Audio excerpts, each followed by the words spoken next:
Trump, What up, Dodge? good morning. Morning. Top of the morning to you. So I guess we're like employees of the month right now because we're the only ones that came to work today. It's just us. Like, what the fuck is going on between in my home? Like, this is gonna be a really interesting pod today because one, I don't know about you, but I went out last night and I had a copious amount of blueberry lemon drops, and Okay. I'm currently not okay. I'm not sure what copious means, but that sounds similar to what I did last night. Wait, where did you go? What did you do? Where have you been? Yeah, I've kind of been through the last couple of weeks. I kind of dug my head in the sand and just been grinding. You know what I mean? Trying to get to my goals before the summertime hits. Because, when the summertime hits, it's all about having fun. You know what I mean? So Right, nobody's paying attention to nothing. Like I'm we are trying to grind a little bit. I get that.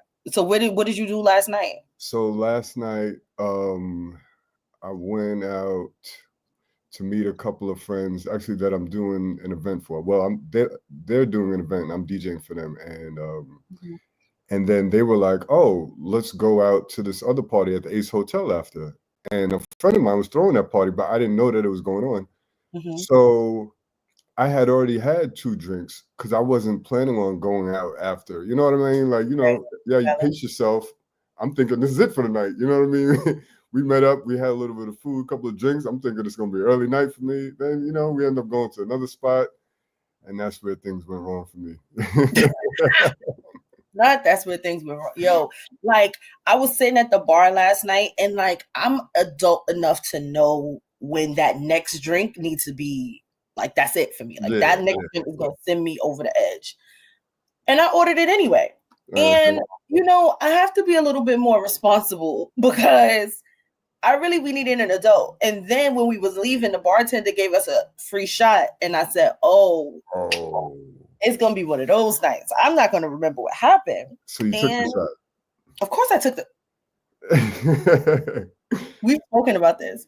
If you give me something for free, I'm taking it. Okay? Yes, man. I took the shot. Absolutely. She was like, Blanco or Reposado? Blanco, please. I hate free shots at the end of the night because it's pointless. It's the end of the night. I'm like, and I drive, right? So it's like, okay, this is my shot right before I get behind the wheel and go home and go to sleep. Like, what's the point? Yeah, but I do it anyway because socially it's kind of rude to turn down shots, especially like a bartender that's been hooking you up and they're giving you a free shots. It's like, oh, I'll do it with you. It's like, how can you be like, nah, I'm good, No, see, you know what? I love that you said that because y'all really consistently talk to me crazy when I say that I accept free shit. You see. So it's different though. How is it different? Because I don't accept it because it's free. I accept it because it might be rude to turn it down, or even if it's not rude, it might be advantageous to accept it. You know what I mean? Depending on who it is that's offering the drink, could be somebody I'm trying to poly with, or it could be the bartender you're trying to establish a rapport with. You know what I mean? So if I'm sitting at the bar and I'm by myself at the bar and I'm just, because when you sit at the bar by yourself, then people just start talking to you because they feel like you're there to talk, whatever. Right. And I'm chumming it up with people at the bar and they buy me shots and it's niggas. I'm supposed to say no? If it's flirting, if it's a flirtatious type of gesture, then... Is it flirting for me or flirting for them? Because flirting is a one-way street. Right. And I get that. So, your intent is good. But that's just for me. Yeah. I don't like to flirt. I'm big on like I laugh. So I'm big on like I treat people how I like to be treated, right? So I wouldn't want my woman to be accepting flirtatious gestures from somebody at the bar.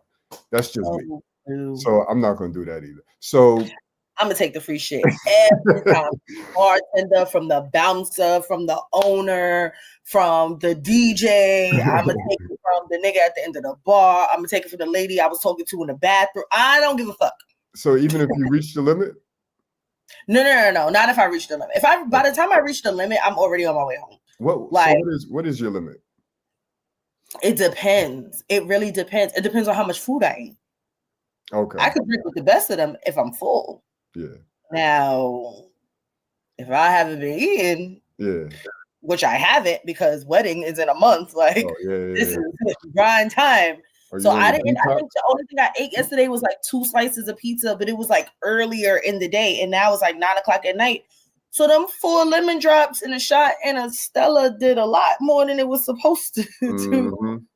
Yo, I got a low tolerance nowadays, man. It ain't like I had 3 drinks and that did me in. Yeah, no, that's not okay. Like, Yeah. but whatever. Fuck it, we ball. We're here. We're We are here. employees of the month, and we are going to deep dive into some things. Tahoe's not here. He's in Atlanta this weekend with Candy and Kasha doing all his I'm famous Tahoe shit. Yesterday, no call, no show. Mm-hmm. Write him up. No, I'm playing. So it's just us for today. I wanted to go backwards. Last week we were talking about Just Hilarious. We were talking about Lauren LaRosa and all of the things that were going on at the Breakfast Club. And then 3 days later, I look on the gram and I see The Job Is Mine. Mm-hmm. I saw that too. I don't know how I feel about it. Really? Tell me what you think. I don't know how I feel about it. So it's funny because I saw somebody ask the question, oh, was all of this one big rollout? Yeah. And I don't think so. I think that what happened was organic. I think Jess Hilarious really went live and was expressing her frustration, and they addressed it the next day, the next morning on live on radio. All of that seemed super organic to me. You know what I mean? Yeah. So I think 2 things can be true. I think that it was an organic situation that they handled, and then the rollout happened. Like now they're taking advantage of it, and they are doing a rollout. And like I ain't mad at it. What do you think? I think it's corny as hell. And I think that that's part of the reason why, like, it's so tough for me sometimes to, like, be invested in other people's shit and be invested in, like, these stories and the things that we talk about, because it's like you can have, like, a really strong opinion about something. And then in 24 hours, you have egg on your face. Like, because, like, everything is a marketing scheme, is a marketing ploy. It's like everything is a joke. So, like, I don't care anymore. Like, why do I have to care if y'all just going to turn your pain and your exploits into a farce? Like, I hear you, but I feel like they are like it was real. Like when at least it sounded real when I heard them talking about it on the radio. I just had like I don't listen to the Breakfast Club every day. That morning I happened to be driving Marley to school and I was listening and I heard it live and that just seemed real. And plus, not to mention, what's real is Jess hasn't been to work much. And she definitely has it. It was like, just not here today. Lauren you know, LaRosa. right. Lauren LaRosa. I'm like, how Like, is girl, that? where are you? Yeah, like what is going on? How many PTO days do you have? Right. Is it unlimited? Because Charlamagne and them be there every day. You a new hire, Shorty. Why you not Right. at work?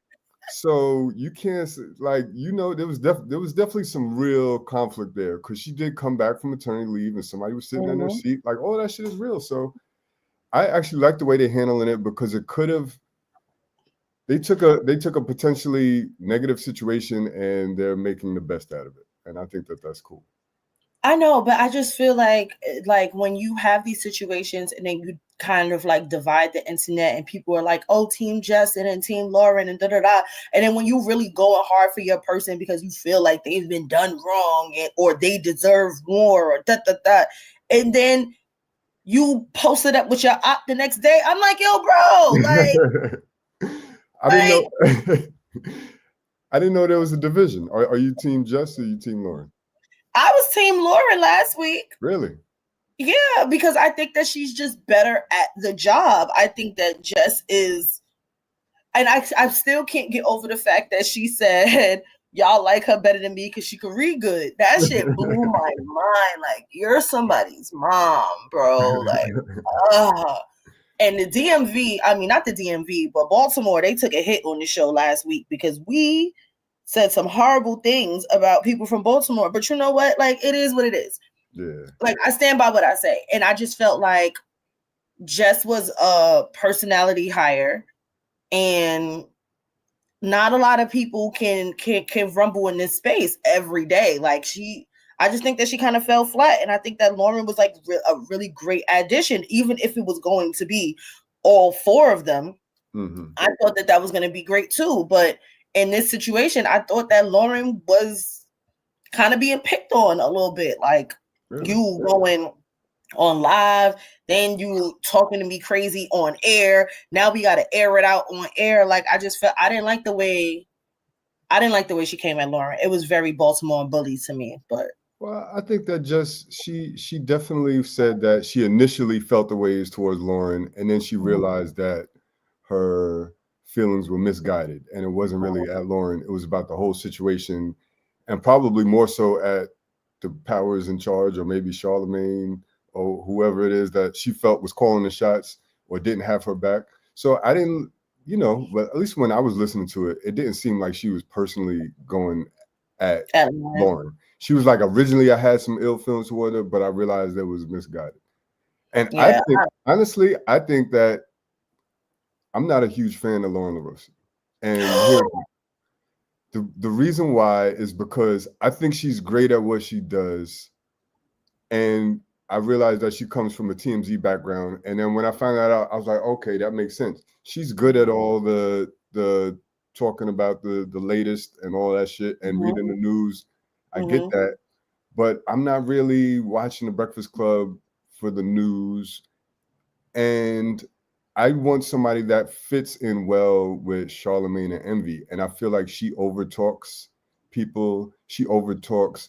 Like, she comes in and they're interviewing somebody. So now there's 4 mics. And she be talking a lot, considering, like, you got Charlemagne the God, who's like an accomplished, and Envy too. They've been in radio 20-something years, but you have the new person dominating the conversation in the interview. And I just, like, that always rubs me the wrong way. She's good at what she does, but I feel like she may not be good for that role, because I think they need somebody that could fall back a little bit in those situations, and she's not falling back. You know what I mean? I get that. I think that just comes with a little bit more training, just being the fact that she is new, and it's just like something that can be said to her and just be like, hey, listen back to this. What do you think? I listen to the Breakfast Club pretty frequently in the morning when I'm in the car driving to work, but I never hear the whole show because if you know me, you know I do not live far away from my job. That's a 5-minute ride or less. So I just be in and out of conversations. I don't really get the full scope of it. But I mean, peace and blessings to them both. A. Taylor says, originally, I think Lauren should have had the 3rd seat and Jess should have had her own podcast. I don't know how I feel about that. Yeah, I think it's the other way around. Lauren got her own show now. Yeah, she does. But they said originally, I think it should have been the other way around. I don't know. I don't know if I can really sit down and listen to a nigga from Baltimore talk for a very long period of time. That's what I'm saying. Ugh. I don't think Jess needs her own show. I think she's good to talk with 2 other people that are dominant on the mic. Like, she could add her little comedy interjections, and I think it's a good fit. I don't think she's perfect for the job, but I think out of the 2 of them, I like her better with those 2, with Charlotte. Yeah. So I get it. I think that Jess does. She is able to stand on her own in a room full of men, which is difficult. You know, I've been navigating this space for almost a decade. This shit is tough. But I don't know. Like, so let me ask you this: when they were first like vetting people to fill Angela Yee's slot, who did you think should have gotten the slot originally? I liked Claudia Jordan a lot. Yeah. I did. I like Claudia Jordan, period. I think that she's like really great as a personality. Yeah. There was somebody else that was there like all the time. It wasn't Jess. I don't remember who it was. No, not Ray. They said they're gonna add another bitch. Oh, Ray J. What? No. I don't remember who it was, but there were some other people that were like really, really dope on air. I'm sorry. And when they said Jess, I was befuddled. Yeah. There was nothing about it that I understood. I was like, huh? What? I didn't like it at first. She kind of grew on me. and then she went on maternity leave, and then this shit happened right after she grew on me. I So like you ain't Claudia. really have time to really digest her being there because she was gone. She's Yeah, always gone. I like Claudia Jordan. I thought she was my favorite, but I feel like I think I understand that they wanted to go younger. Either that or Claudia Jordan just didn't have the time to commit because she's probably doing a lot of things. I don't know what happened with that, but I think she was the best. Yeah, I really did like Claudia. I think it would have been a good fit for her, a good look for her, because I've loved her since. I've loved Claudia Jordan for years, but then when she was on Real Housewives of Atlanta, I was living, and then she wasn't on anymore, and I was sad and whatever. Okay, see, I never even seen Real Housewives of Atlanta. First of all, you have to get down with the Bravo gang. It is a gang at Bravo, and it's Bravo verse. And I am tapped the fuck in. Like, I'm not tapped into all the shows, not all the, shows, but I'm tapped into most of the shows. And I love Bravo. I'm sorry. Can't live without it. That's all I watch. I don't even watch TV, but I will watch a Real Housewife of a this place, that place, and the third. It gives me the little zhuzh that I need. Speaking of, what is your guilty pleasure show? Like, what is a show that you watch that you know niggas would never in a million years be like, yo, Tron watch baddies? What? Like, what is your guilty pleasure show? I don't know if this counts as a guilty pleasure show, but I watched the balloon popping show. The what?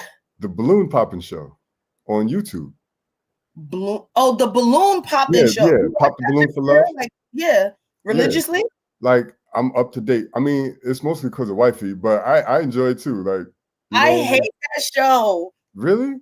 Yes, I hate it. Do you know what's coming on Netflix? Yeah, I don't know how to feel about that though. So you never watched it?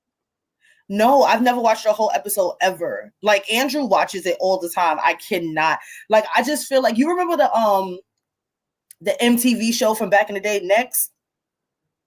MTV Next. Nah, what was a dating show? It was like a dating show. It was basically like this. Like, you come in or whatever, and I think like it was like a car, like they got on like a Next truck or something like that. And as soon as you walked in, if they didn't like the way you looked or what you had, they were like, next, and you had to leave. Oh, word? Nah, yo, it was crazy. It reminds me of Next, and I just think that I think that it's mean.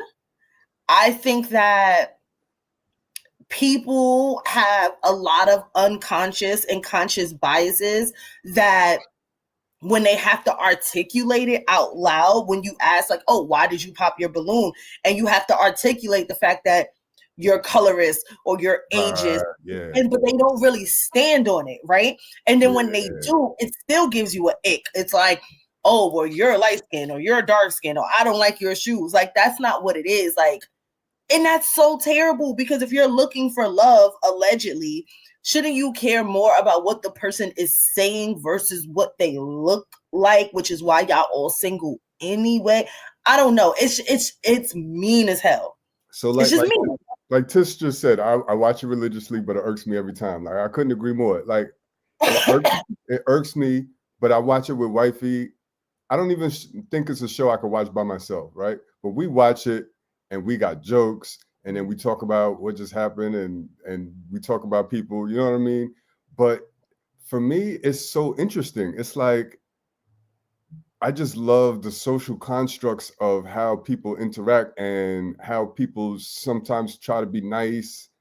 And I remember like a while ago when the show first started, I played a couple of clips on this show because I was interested in how like men are like, I feel like the men on the show try to go out of their way not to be rude to the women. Yeah. Whereas the woman would be like, "Oh, look at his shoes. This nigga, like, he broke." Like, you know what I mean? Like, it's mean. It is mean.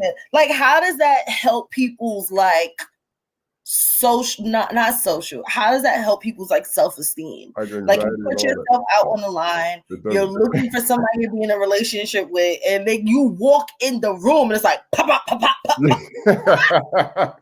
I didn't even open my mouth yet. No, that should be so loud and aggressive. That's why and I don't even like the sounds of balloon popping anyway. So it's too much. It is That's Oh, why it's perfect, because it's so aggressive. Like the sound of the balloon, it's different than just being like next. Like you got to hear that fucking pop. Like niggas is shooting.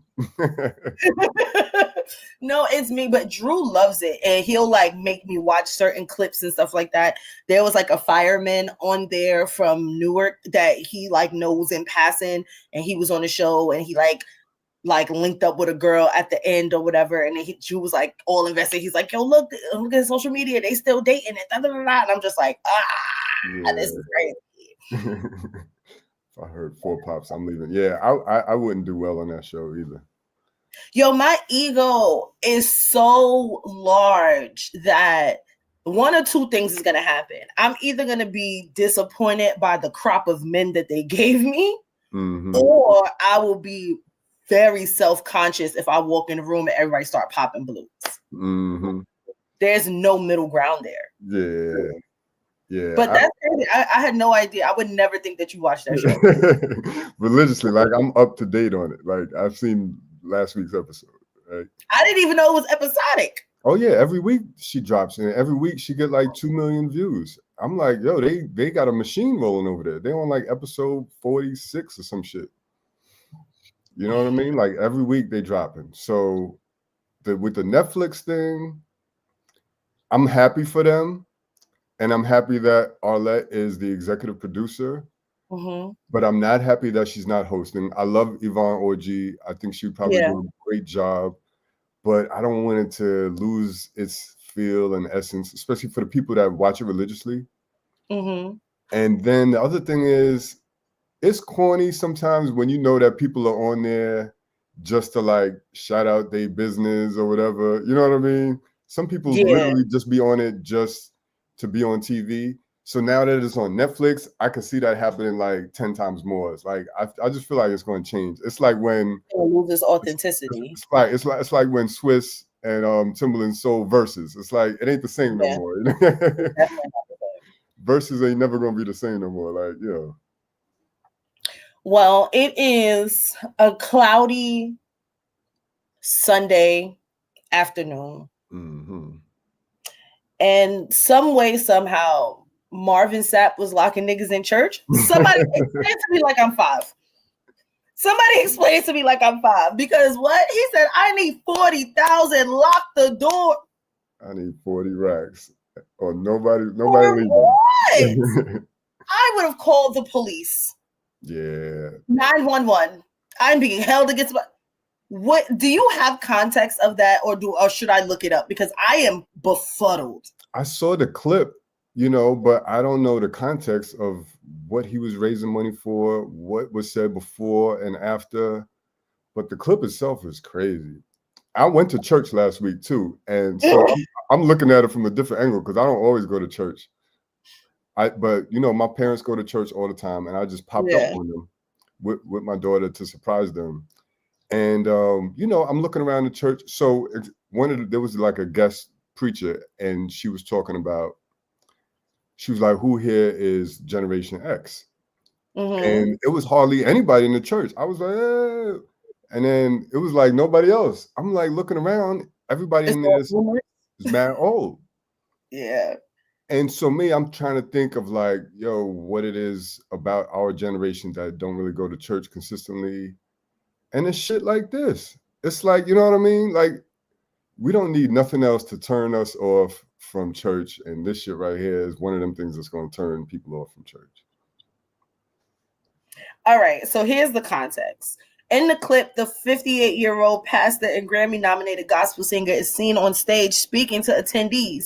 There's 1,000 of you. I said, close them doors, he says. Ushers, close the doors. Hold the door. We're all going to leave together. He then instructed 1,000 people in the congregation and another 1,000 people watching online to give $20 each, aiming to raise a total of $40,000. The moment dates back to July 2024 when Sapp was speaking at the 109th Pentecostal Assemblies of the World Convention in Baltimore. However, it resurfaced on social media and went viral this week. Somebody said Marvin Sapp is clearly hustling his congregation for $40K and using God's name to do it. He's calling for the doors to be locked. That's not faith. That's a shakedown and a false prophet. Someone had a bill to pay and it wasn't to the church.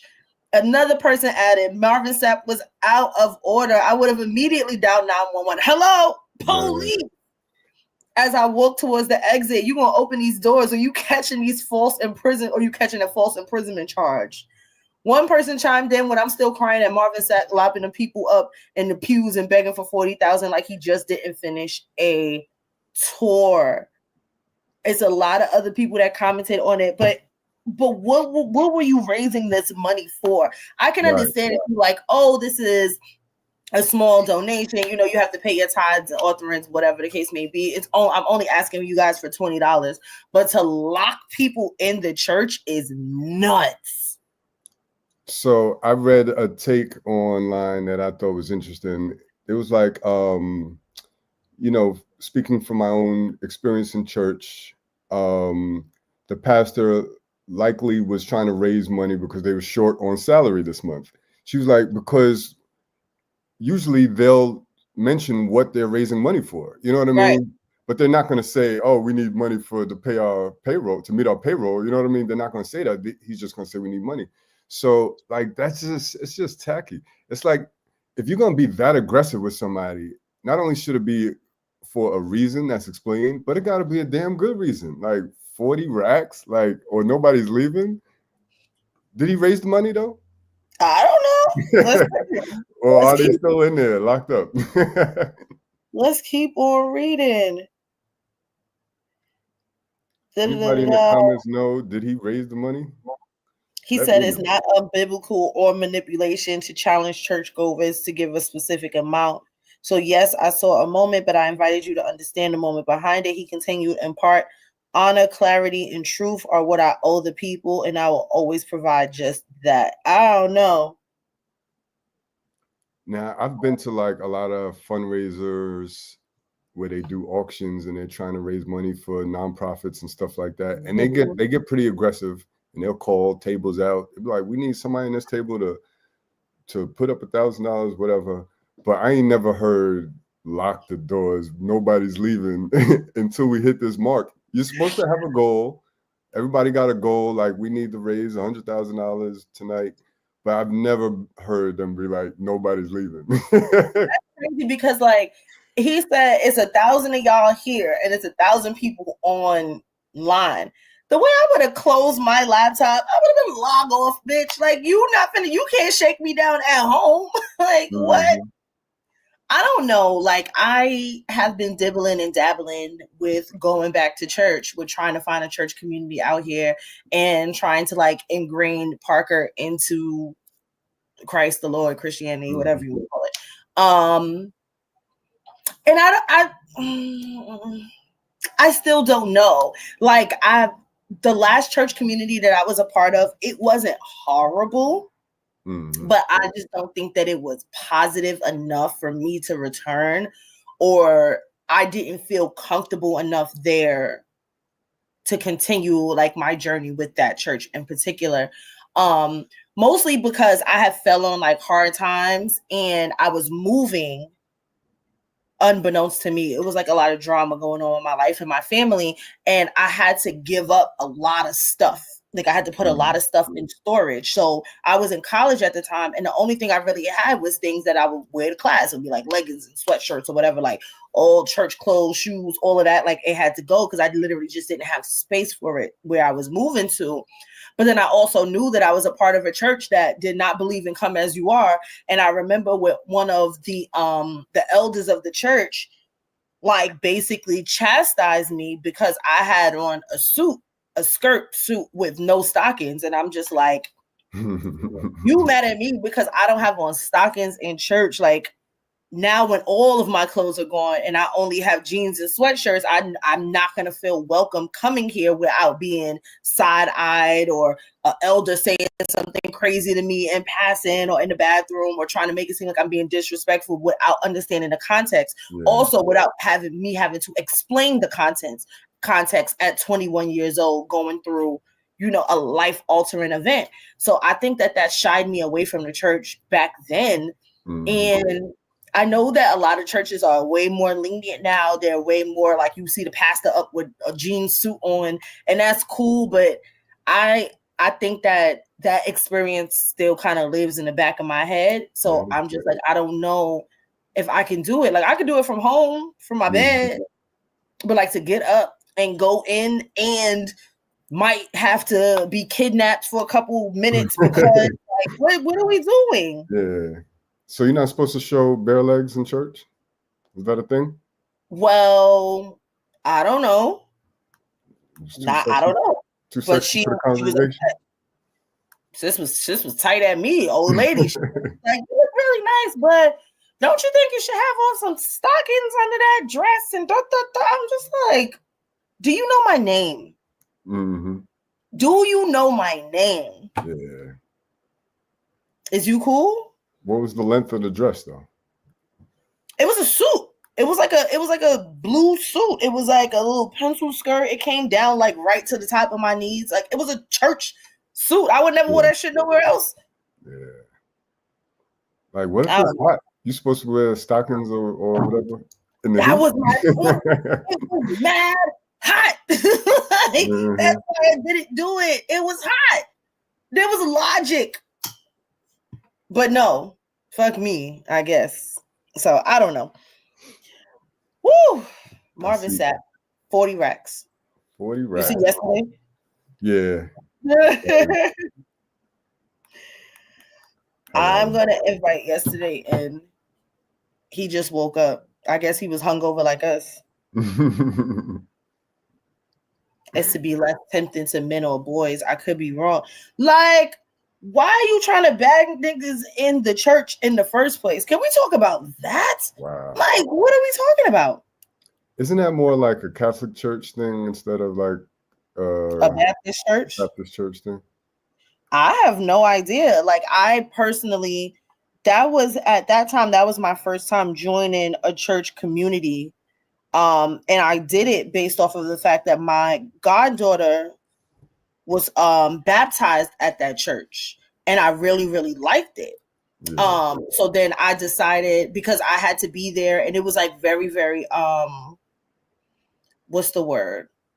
Very traditional in a way that I had to like go to classes, and I had to like be a part of the church just for her to get baptized as me being her godmother. Oh, wow. So I got like a certificate and like, it was like a whole thing. So then I decided, like, you know what? I'm already here. Like, I like it here. I like the pastor. Like, let me just continue. And then I went to Sunday school every Sunday for maybe 2 or 3 months. And then I officially joined the church, and I really liked it there until I had a couple of too many run-ins with the old ladies. Like, yo, leave me the fuck alone, grandma. Like, I'm just trying to sit here and be a better person. Like, who at 21 decides to get baptized? Yeah. How many 21-year-olds was like, you know what? This is what I want to do. And you ick in my yum right now. Did you end up getting baptized there? Yeah, I got baptized there. I was going there for almost a year straight every Sunday. And then I fell into this situation where I had to move abruptly. So I wound up moving to Flatbush. My church was in Bed-Stuy. So I wound up moving to Flatbush. And then, because like I said, of the situation, like, I didn't have full usage of all of my clothes. I had to give away a lot of stuff, put a lot of stuff in storage, because I was just moving somewhere that was way smaller. And it wasn't a priority for me at that time to bring my church clothes. Like, I was just bringing shit that I needed every day, like my work uniform, sweats to go, because I was going to Brooklyn College. So I'm just like, I just got to get on campus, get in class, get back home type. Like, you know, and I'm like, damn, I don't have no church clothes. You know, it's funny, as we talking about church, like, and we was just talking about the balloon show. That's one thing that I noticed on the balloon show, when they be asking questions to the other people that, you know, the other dating perspectives. They always be like, what's your relationship like with God? Like, that question gets asked a lot. And I'm like, I didn't know that this generation, whatever generation that is like really into church like that. That's like it's a constant theme on the show. And I don't know. Because like, I know a lot of people my age that are trying to get back into going to church, but we all stopped for periods in time. I think that there's a lot of people that were raised in certain ideologies. They're still rooted in their religion, but they might not be 100% practicing in the spirit of getting up and going to church every Sunday, but they still like subscribe to the teaching, subscribe to, the scripture in one way or another, and still celebrate their religion. But I just think that as a generation, we've just moved out of the church, especially since you can literally watch it at home. Right. Yeah. You can like, why do I have to get up and put on a suit to go to church when I could just turn on TD Jakes right now? Him and Sarah, they talking right now. They yelling and sweating right now. And I don't even got to go to Atlanta to see it. Yeah. But isn't it about the fellowship and being next to your fellow man and sister? I think the fellowship or lack thereof is what turned a lot of people away from church. Mm-hmm. Like that you have to act this way, but then you see people in their regular lives doing the opposite of, like, even your own family members that are like so devout when they in the building, but then outside everybody smoking crack and drinking Hennessy. Like, I don't know. Like, it's a weird thing. I realized like my grandmother was super devout. I thought she was super devout until my grandfather passed away. And then I realized that she was using church as an escape. Like, she's like, I just don't want to be in this house. So I'm going to be at everything. I'm going to be a part of every committee. And that was like her social circle. That was her reason and her way to like get away from having to be up under my grandfather all the time. And when my grandfather died, she stopped going to church. And I'm like, ma'am, it is why you not? Oh, I don't want to be there. I'm taking a break. She never went back. Yeah. I'm like, all this time I'm thinking you just this devout Christian and you just love going to church and you love the Lord. You was just running away from your husband. I need you to get it together. Mm-hmm. I never say that to her face though, because I respect my elders. Yo, speaking of respect your elders, mm-hmm. There was an episode of the Jennifer Hudson show that I saw, and basically it was like you had to have a moment like to give like a hot take, or like, y'all might be mad at me, but this is like my truth. And it was a young man that basically came up there and he was like, I don't respect my elders. He was like, I feel like you got to give respect to get respected. I think that a lot of elder people are just disrespectful and they're rude, and I don't just respect you because you're an elder. I don't respect my elders. What do you think about that? Nah, I mean, I understand what you're saying. Like, as a person needs to earn respect, but just as a default, I respect my elders until they prove me that I shouldn't respect them. You know what I mean? It's kind of reverse. Really? Yeah. Like, someone's like giving somebody the benefit of the doubt, like, especially if it's somebody that is like in your family or in a position where, like, I'm not just respecting the old niggas on the block that's just playing dominoes all day, like not doing nothing with their life. Like, no disrespect to them, but you could tell some old fools that they was young fools and now they old fools. Like, all right, I'm giving you a different type of respect. I'm gonna respect you as an older person, but not like that. You know what I mean? There's levels to your respects. Like, yeah, you know what I mean? But so I would say, like, I'm gonna respect my elders until you prove me that you don't deserve the respect.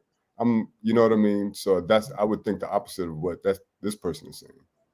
I think that's so crazy because for me, respecting your elders was something that was like so like beat into my head as a child that as an adult, I respect the elders that I don't respect.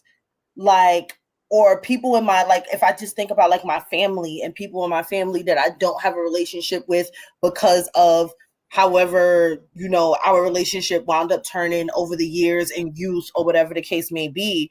Like, I think that Tahoes sending us stuff. My bad.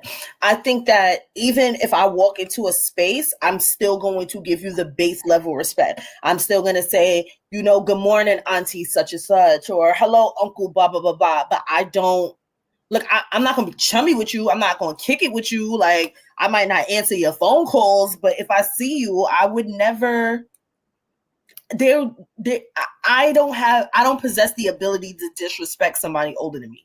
Like, no, regardless of what they say or do. Like, I can't. It's such an ick for me. But I think that that's something I also noticed in working in schools after all of these years, that these kids, they like, just because you the teacher don't mean I respect you. Like, you got to give respect to get respect. And like, y'all niggas can't spell respect. So I'm trying to understand what we talking about here. Yeah. But I do think that there's a whole generation of people that's coming up that literally has no respect, like the base level respect. And that is terrifying. Yeah, it depends. I would question how they grew up and who raised them, because if the older people in their life was trash, then how could you blame them for their lack of respect for elders? You know what I mean? Yeah, but still, like, I don't know how I feel about emboldening young people to feel like you have to have a personal connection with somebody to give them respect. Right. Like, just at base level, like base level respect is good morning, good afternoon, good evening. Like, excuse me, pardon me if you bump somebody. Basic level respect is if you see somebody drop something on the ground, you help them pick it up. If you see somebody struggling, you say, are you okay? If somebody is walking behind you, you hold the door open for them. Like, when you think about common courtesy and common respect, it just does not happen anymore, which is how people can like slam doors in your face or just only think for self. Like, what does that do to a generation of people moving forward when we're talking about social norms if you don't have a base level of respect? You know, when you put it like that, when I think about it, like, my attitude towards respect is across the board. Like, I respect everybody until they show me otherwise. And if this person is saying I don't respect nobody until you earn my respect, I'm like, that's a real negative outlook on life. It's like, there's billions of people out in the world. Like, you're not going to get a chance to really learn people's, you know, I don't know, to learn about people before you respect them. I'm going to respect you just as a human being, just off the rip. I respect kids, even in the classroom. Yeah, obviously, you know, Dodge, like when I'm going over my ground rules in class, I'd be like, yo, we got the 1 mic rule. And I always say, it's a matter of respect, whoever's talking, even if one of y'all are talking and y'all are the students, I'm going to respect you. All your peers should respect whoever has the microphone at that time. So I think it's just basic human shit to respect first until they prove you wrong. But it's not anymore. It's just not anymore. And it's like, how do we shift the tide on these YNs? I fucking hate these little niggas, yo. Yeah. These YNs and this generation of Gen Zers that are just disgusting. Like, like, it definitely goes down to who raised y'all, but then it also makes me feel like super elder, like super auntie. Like, so y'all just gonna walk in and not say good morning? So you just gonna not take off your hat when you walked into a building? Who raised y'all? Like, it is not even about respectability politics at that time. It's just base level respect. But then you see parents coming in schools with slides and bonnets on. You don't even respect the building. So like, when do we get back to certain levels or the archetype of base level things that are respected? As you're talking, I'm thinking about when you said who raised them, like my generation raised them. Like Generation X. Your generation fucked everybody up. Y'all have a problem. Yo, we talk about the YNs. We raised the YNs, and my generation was the first generation that grew up on hip hop, and we did not embrace the traditions and values of our parents and our previous generations, which was good and bad. The good was that we questioned a lot, and we kind of planted the seeds for the later generations to just kind of move in a different way. You know what I mean? Whether it be the entrepreneurial spirit or whatever, we questioned all of just regular shit that we was just fed as a kid. Right. Unfortunately, we questioned everything and didn't embrace the tradition, but we didn't come up with a solid tradition to replace it. So it was just like, Wild Wild West. We was raised on fucking Wu-Tang and NWA and you know what I mean? And then we had kids. You know what I mean? So these YNs. Right, those YNs really are y'all kids.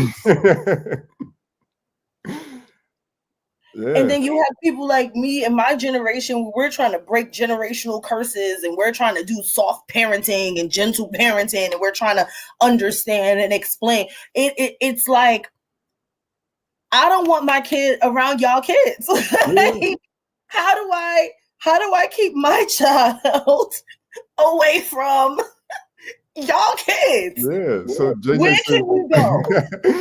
JJ in the comments said Gen X is trash. I wouldn't go that far, but y'all niggas accepted R. Kelly. Y'all niggas was pushing bitches in the pool. Y'all niggas sexual harassment was on 100 at Freaknik and everywhere else. It was y'all generation that had to shut down the Puerto Rican parade because niggas was getting groped and shit. Y'all, when are y'all going to stand up and say, hello, we got to fix this? Our generation was wild. My generation's, sorry, Dodge, was wild for the night.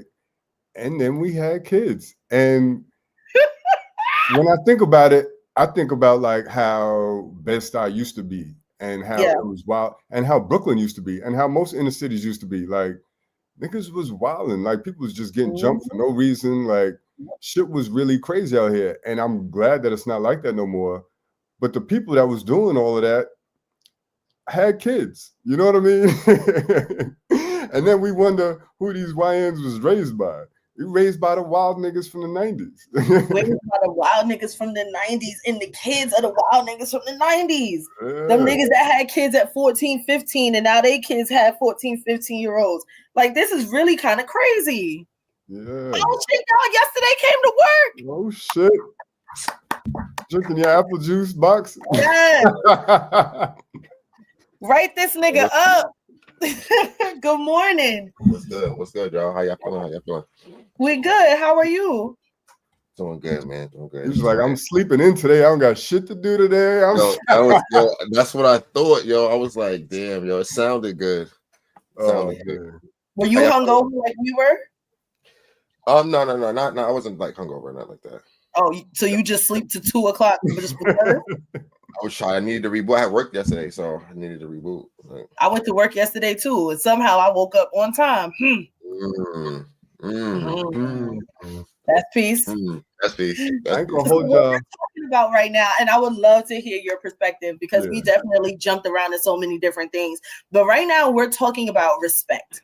So I mentioned to Trom that I saw an episode, like a clip from the Jennifer Hudson show, and they have these segments, I guess, of like not we listen and we don't judge, but something it's something like just like a snafu type of a situation, like something that I do that a lot of people wouldn't agree with me, but it's a hill I'm willing to die on. And some guy gets up, and what he said was that he does not respect his elders. He said that he feels like you have to give respect to get respect, and he just does not just respect somebody just because they're older or whatever.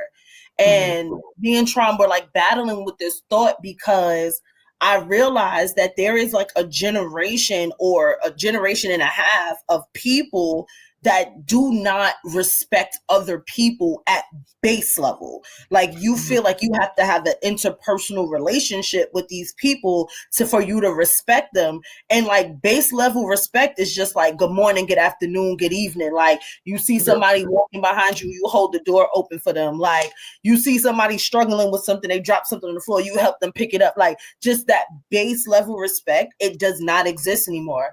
And Trom basically was in the midst of taking ownership because his nasty ass generation is the reason why we got these YNs right now. And these YNs, they don't give a fuck. YNs and Gen Zers don't give a fuck about nothing and nobody. So like, where do you land with all of the context that I just gave you? Okay, so I'm kind of in the middle because I kind of can see both sides, right? And I can see that the older generation didn't do the greatest job of laying the blueprint. Right. So I feel like we look at the now generation and we say like, yo, something messed up here. Like y'all didn't follow something. Right. I guess to Trump if I'm understanding it correctly, the generation before and before that one was responsible. I blame Jim Jones. The generation before was responsible, you know what I'm saying, for showing the blueprint. You know what I'm saying? So I feel like if there's a trickle down that's not happening, then I think we do have to look at the older generation and say, you know, what happened to the blueprint? You know what I'm saying? What happened to the recipes? What happened to the people or the OGs that were supposed to guide us into the next phase of what this is, right? Because I feel like when you go older than that to like the 60s and 70s, the respect thing was passed down. You know what I'm saying? It was sense of community and, you know, that type of ideology that was like integrated within the system. You know, I feel like it's only the newer generation where it's like respect, decency, courtesy, that shit is just out the window. You know what I'm saying? So I do get both sides of it. But I do think that the newer generation, I do think the lack of respect, that is a big issue, right? Because I do think that we were able to get through a lot of stuff, especially as Black people, as community, because we had a level of respect and understanding for the elders or the people in community leaders. You know what I'm saying? Right. Like there was a level of cachet that came with that, right? And as people of the community, we respected that and treated it as such. So I do see and understand where we don't really have that today. You know what I'm saying? We don't have the people in the church. We don't have the people in the communities where everybody as a consensus can say, hey, we're going to get behind this person. So I do understand it. You know, I just don't. I think that I want to go back to this comment because I did have something here. And the comment on the screen says, I blame Jim Jones. So I can't link my Instagram because I don't know my password and we just going to have to be real ghetto right now. But there is a video that I saw about Jimmy. And when I find it, I'm gonna play it. Y'all talk about respect. 1 second. I have to find it because your man. I was driving around yesterday. You know, anybody that live in New York or nearby, it hit 80 degrees yesterday. So I immediately was like, I don't know what I'm about to do, but I'm going outside. So I'm driving around and I see these YNs jumping somebody. It's something about when it get hot outside that niggas just start acting a fool, right?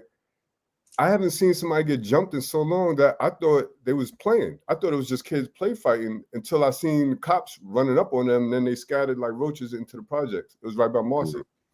I'm like, scattered like roaches into the projects is an analogy. You know exactly what I'm talking about. You know how that it's not cool, bro. You know the disbursement after somebody gets jumped and how they yes, I do. Like cops ain't catching nobody. They just go. Yeah, I know. They're not catching anybody. Yeah. And I'm watching. I'm like, damn, these cats is reckless. I'm like, here it is. It's a nice day. I'm like, oh yeah, let me go somewhere and get a drink and relax. Maybe get some ice cream. And these niggas is like, yo, it's a nice day. Let's fuck somebody up. Yeah. Like, I'm not even gonna lie. I am petrified of a YN summer. Y'all not catching me in New York. All right, so here's a video. Let's see. Let's hope this. Let's hope. All right, let's try it. Buy new Pellies every year. 48 years of age. Jim Jones was born in 1977.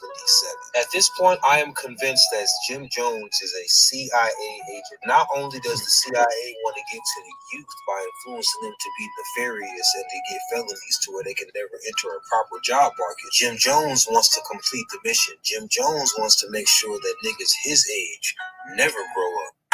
Buy new Pellies every year.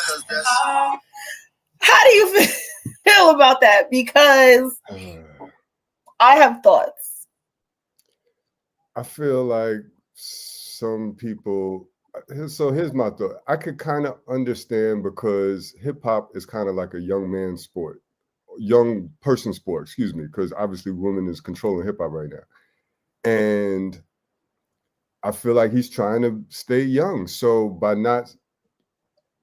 he's like fighting, evolving. Like I feel like, you know, Cam and Mace and his peers have evolved into different levels of business, and he still want to be doing the same shit, talking about the same shit that young niggas is doing, so he could still be relevant in the rap world. That's how it looks to me. I don't know if that's the case, but that's what it looks like. I think that there is something particularly nefarious about an older person that makes music literally that is trying to like pigeonhole themselves into a younger generation instead of guiding them in a different way. And it irritates my soul because I don't understand why you almost 50 years old and you got on a shiesty and you talking about whatever it is that you're talking about. And I know that's your man's. Yesterday, I see the face. I know that's your That's man. right. I forgot. Yeah. But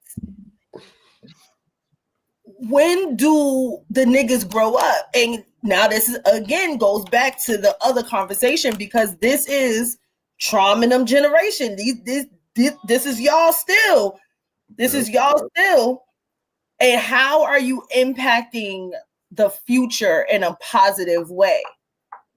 Oh, y'all talk about that. I'm gonna yell at my child. So real quick, like, yes, I definitely want you to cover, but it's like when Dodge mentioned that he's from my generation. Absolutely, I remember seeing Jim Jones in the tunnel in the late '90s, wilding. Like, so the thing I would say about Jim is he's authentically who he is, right?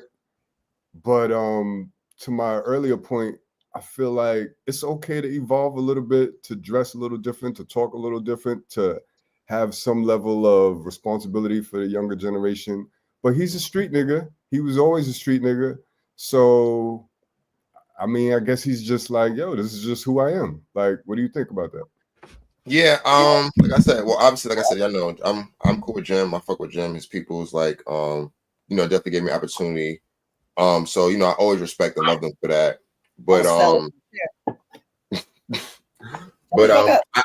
I do understand both sides of it, right? Because I understand being in the rap game for so long and going through different eras of hip hop, right, and still being relevant. Like, it's hard. It's very hard to stay relevant or to stay at least mention worthy. You know what I'm saying? When the game changes so much. So I do think it's a testament to his hard work as an artist too, because I feel like, just very respectfully, the other people in the group, they're not really on the musical scene as much as he is. You get what I'm saying? So I do think that you do have to credit him and say, okay, this is and he's gotten better over the years, as I'm talking about just from a rap musical perspective, right? So I feel like from that perspective, you have to give the older generation opportunity to grow in hip hop. Same thing with Nas, right? Nas was able to come out and put out the King's Disease and the Magics, and that kind of gave us a different look at Nas. You get what I'm saying? And it's like, yo, and he improved the beat selection. So I think it goes to the argument that Andre 3000 was talking about when he was like, yo, I'm getting older now. I don't really have nothing that I want to rap about. And a lot of rappers was like, LL Cool J, Eminem, Jim Jones. Like, there's people that are older that still are relevant, that still put out quality music, and it's not quote unquote YN music. You get what I'm saying? So right. You know what I'm saying? So I do like like the Nas and the LL, and that's not YN music. It's not older music for older people. You get what I'm saying? So right. Pete Rock, I do think Pete Rock and Common, exactly, Charm. So I do think it's good that there is like artists of that age bracket is making music. I do think that artists of that age bracket, I do think it's good to see them continue to perform, because like Charm said, it is a young man's game. But to as consumers, we don't always want the YN music. You know what I'm saying? That's not always what we're going to consume, right? And we want to feel like we have music for that suits our life and where we're at in our life. So I don't have a problem with him staying relevant or staying in the mix. But I will say that I do have a problem with how he was talking about the gang culture and how that's similar to being in a fraternity, and kind of like making that more or kind of making it more palatable, like, being in a gang is not that bad, you don't have to be a criminal. That part I don't agree with. Like, I feel like you can do the music part, but you don't have to continue to promote kind of what we know is been a detriment to us, especially, I mean, it still is, especially with the drill music and how it works now. Like the gang shit, whether it's Crip blood or neighborhood stuff, it's all a detriment, and we're seeing the effects of it in music in real time now. So I do think when you're older, I do think the messaging is important of what you're promoting. So I did wish that some of his messaging was different, but I don't throw that all the way out with everything, right? So I do think there's pieces where we can take and learn from, and I think there's pieces where we can say, hey, we could be better there. I agree. I think that I am personally really, really concerned with this YN culture. And I'm concerned for several reasons. And I don't want to sound old or dated. And I know that when we were growing up, like shit was not the safest, and there was young people running around and doing shit and you know, doing the various things and doing bad things or whatever the case may be. But was it this bad, and was it on this big of a scale? Because I truly don't remember. I saw a video on Instagram recently that was taken in King's Plaza, and it was literally like 300 teenagers in hoodies and ski masks and they book bags and everything, and they are literally just running through King's Plaza. At my age, with my anxiety, I would have been terrified. Like, what the fuck is going on here?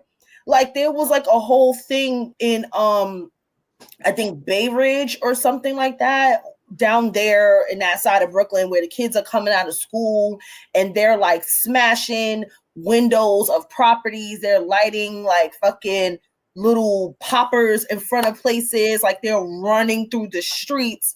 Even now, when I'm like doing dismissal at school or whatever, like I have to literally like forced to go home. Y'all don't even like it here. Y'all say how much y'all hate it here every day. Why do I have to walk 4 or 5 blocks down the block just to get you? Go the fuck home somewhere.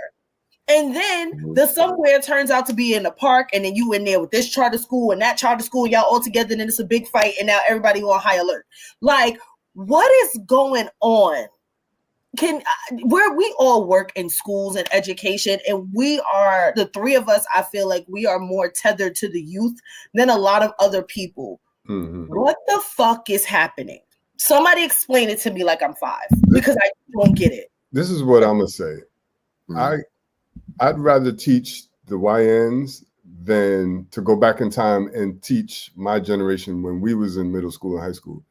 Really? I've been throwing my generation under the bus this whole episode, but Gen X was wild. Like, we was wild. You talk about niggas running up at a King's Plaza. That was a regular thing, running out of Macy's 100 deep. But instead of just running out with the merch, they was fucking the security guards up, like back in the days. Like, that was a regular thing. So I don't know. It's hard to compare which generation is worse, but my generation, when we was YNs, we might have been worse. So I can't sit here and judge.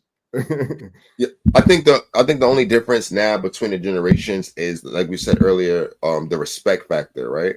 Because I think before there was a sense of OGs and community. So even if their youngins were wilding, there was somebody that could mitigate that. You know what I'm saying? There's somebody that there's like a big joker that could come and kind of quell things a little bit, or, you know, we have the answer to this person, or we can only do but so much because there's this figure that we kind of all just kind of fall back off of. Okay. And I think now at this point, we don't have that anymore. You know what I'm saying? I think it's hard to find somebody that we all respect. You know what I'm saying? I think just generally, you know what I'm saying? So I think the problem now is that there is no person in the middle. There's nowhere to come to. You know what I'm saying? Where we can kind of all agree and we can kind of all respect a certain word or a certain person. Everybody is for themselves. Everybody feels like they're the best, or their group or fraction is the best. You know what I'm saying? So I just really think that's the difference. Let me ask you this. Do the YNs now, do they respect, are there any older rappers that they respect? Like, because I feel like some of the older rappers are responsible. Jim Jones, I feel like, is an outlier. I feel like there's a lot of older rappers, like you said, Nas and shit like that. Like, do they respect those voices? Huh? They don't know them. Right. No. They don't know them at all. They don't think about elder rappers or elder, like they only know other young niggas. Like YNs only respect other YNs. Like, yeah. this shit is terrifying. Like, what are we gonna do?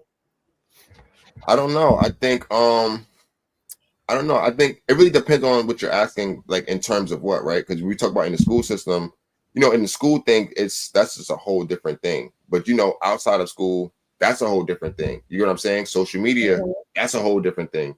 So I feel like it's different. It's multiple different fronts that, you know, we are fighting the battle on. And I think they're not all aligned. It's different fights for every battle. So it's hard to like. How do you win a battle on 100 different fronts? Like, you can't. You can win that. I think that's the problem. I think we just got to wait for these niggas to get old and end up in jail, and then just move on to the next generation. and hopefully hopefully we do better. You know what I think we need? I'm gonna say it, y'all. What? We need a war. Draft all these niggas up. Draft them up. Send them on. Send them out yonder.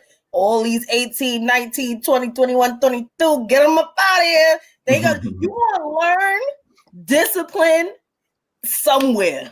Yeah. You gonna learn respect somewhere. Where is the war? Yeah. Like, you don't gotta be on home front, but the draft, it has to come. Pack them up. You feel like that.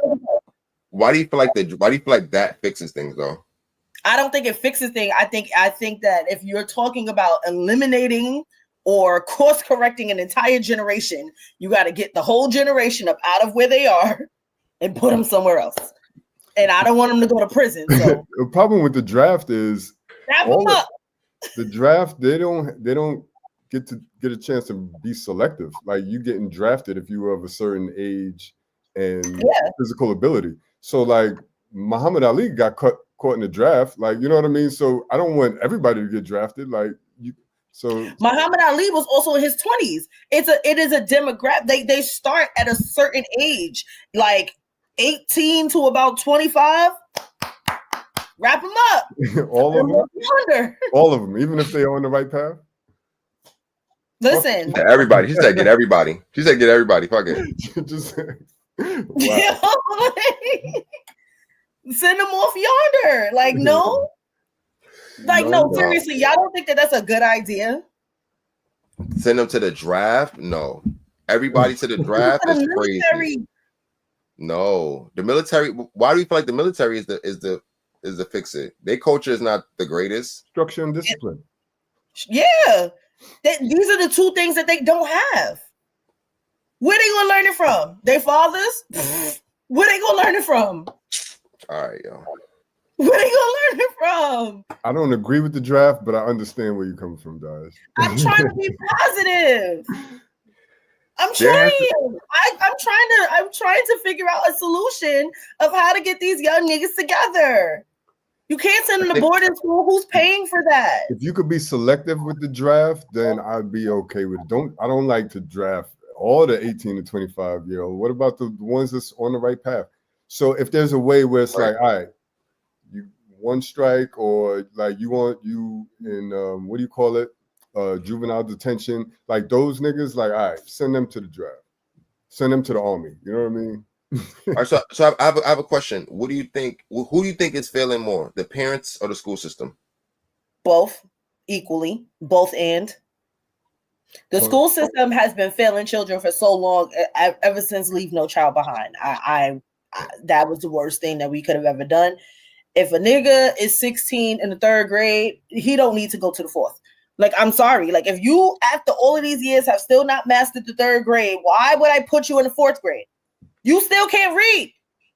I agree. Social promotion killed everything. That made everybody more stupid.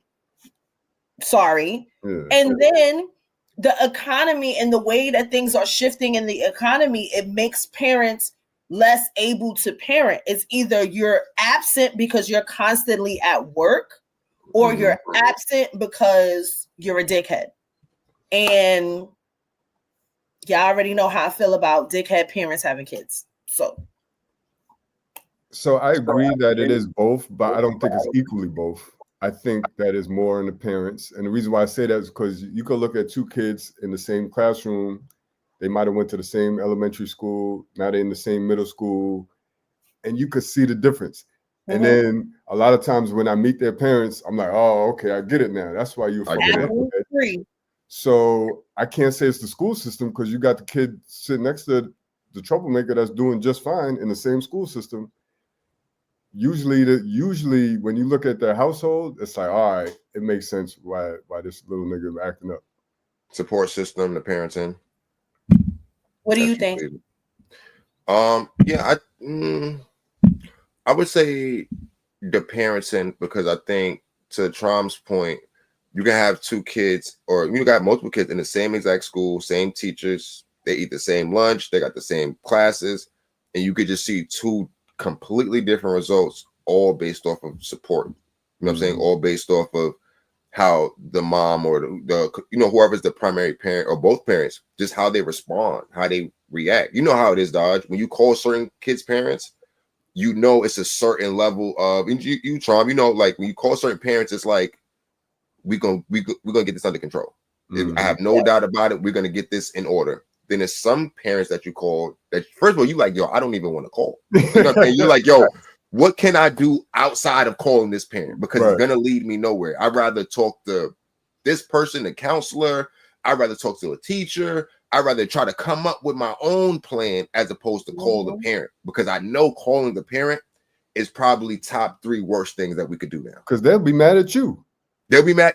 Yeah, exactly. You'll be arguing with them. I'm gonna tell y'all a story about a time I had to call a parent. This was many, many, many years ago. There were 2 kids that were caught kissing in class. I called both parents, obviously. What grade was this?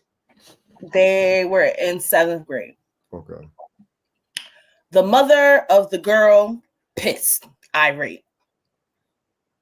I called the family of the boy, and this is what was said to me, and I quote, I said, your child was accused of kissing in class, kissing a girl in class. As we know, this is not the time and the place for this. It's not should be happening. Can I guess what they said? Say it. Was she pretty? No. Close. Well, what they want you to do, be kissing a boy? Oh, wow. That's not the fucking point, right? No. Why I order? No. Like, I'm telling you that in the middle of instruction, in the middle of a class that your kid is probably failing, they decided to take that as an opportunity to be in there locking lips. And you think that I'm upset because he was kissing a girl? What the fuck are we talking about? Yeah. Like, is everybody okay? Is everybody okay? And I think that for me as a parent, the thing that irritates me the most and the hardest hill I'm going to have in parenting is understanding that my child is going to be around and in company and proximity with people that don't have rules, boundaries, and a level of excellence for their child. And when I hold the bar for mine, I'm always going to be the bad guy. So now I'm being put in a situation where my kid is looking at me funny in the light because she just want to be able to do the same shit that everybody else could do.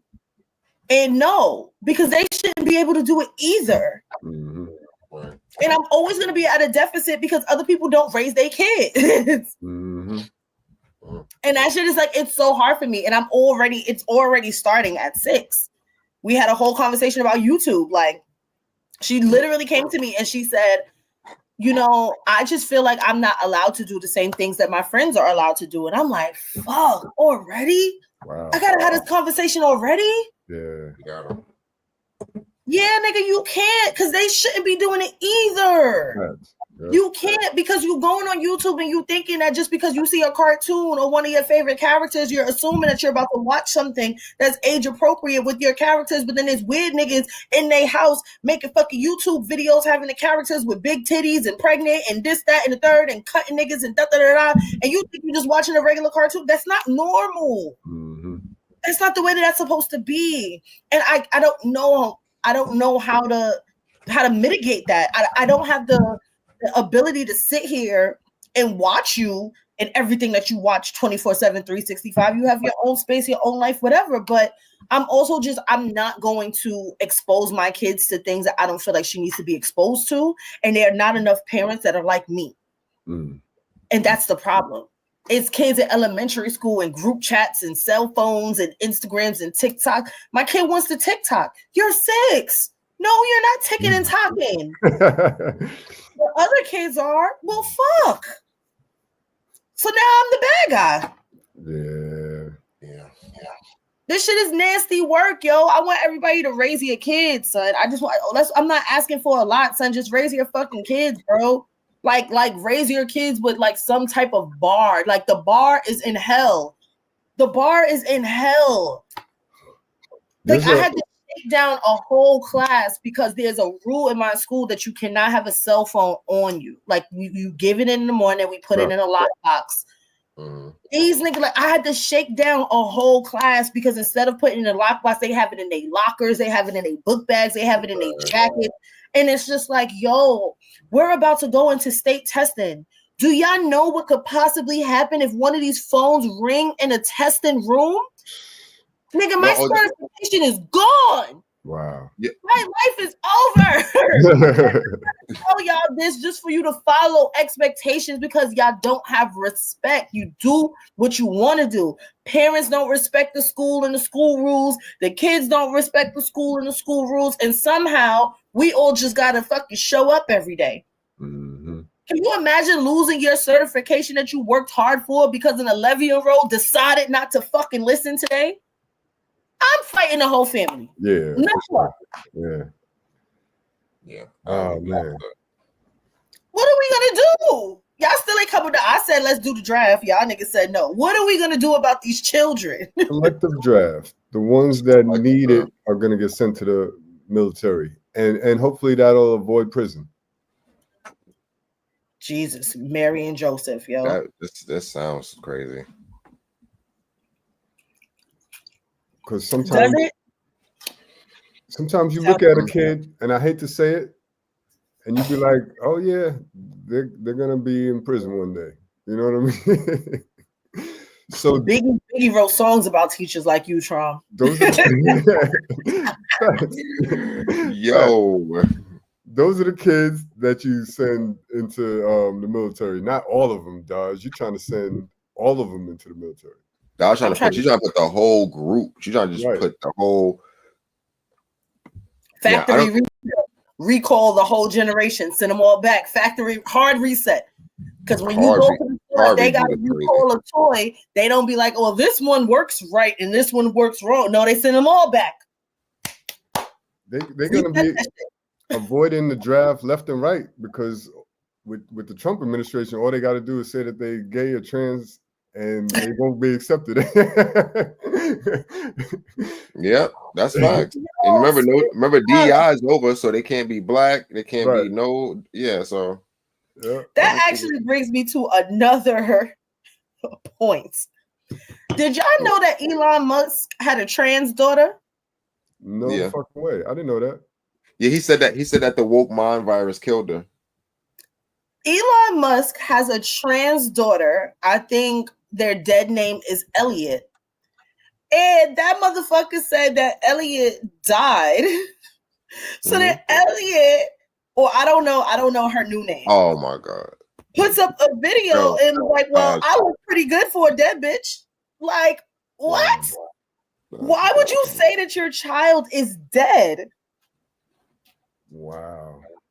I had no idea. Like, you gotta be a different level of a diabolical dickhead to walk around and talk about your baby is dead. Well, he said that he literally said the woke mind virus killed my child. That's what he's been saying for the past couple months. when you have like 12 kids, it's probably easier to write one of them off. It's like, all right, I still got 11 more. It's easy to not pay attention to that, right? All right, Trump. Nigga said it's easier to write one of them off. Tom preaching.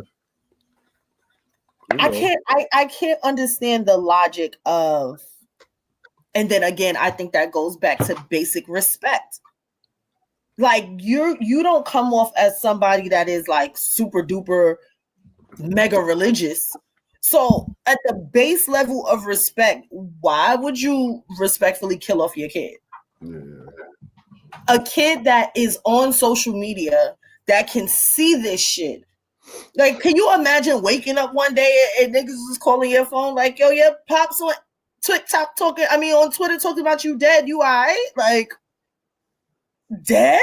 Like, nah, I'm good. Nah, I'm just chilling. Nah, he wilding right now.